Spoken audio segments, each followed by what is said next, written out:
By its definition, a Peace Pagoda is a Buddhist monument designed to inspire peace, to provide a focus for people of all races and creeds, and to help unite them in their search for a world peace.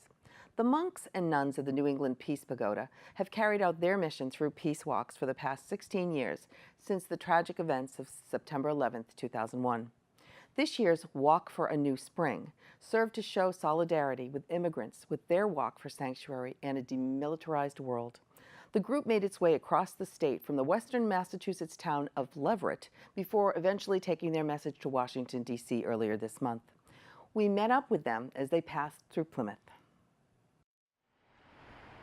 After a day of walking through several Massachusetts towns, the monks, nuns, and other members of the New England Peace Pagoda had earned this relaxing sit-down dinner. Friends of the group were also welcome to join on this night. Today's portion of the walk was just one of many legs on this 28-day walk for a new spring, which will eventually culminate in Washington, D.C. in mid-April. Today's journey saw them go from Fairhaven to Mattapoisett and eventually end up here in Plymouth at the Unitarian Universalist Church for a potluck dinner. We've been doing this walk from midwinter to early spring for the last 16 years. This walk began as a response to the bombings in New York on 9/11.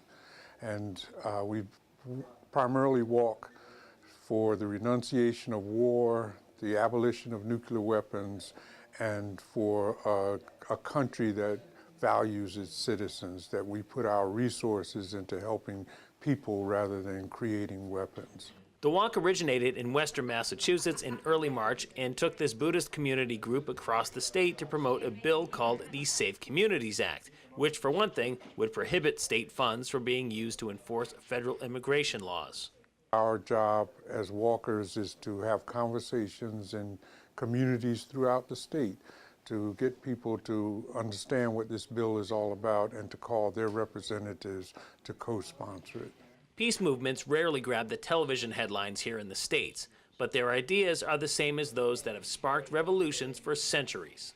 In order for us to really live in a democracy, we need to be active. We need to get out and not only, elect officials that we think are going to do the things for us, but push them once they get into office. And it's with that mindset that this peace group headed to Washington, D.C. to make their presence known. Reporting from downtown Plymouth, I'm Brian Sullivan, PACTV Community News.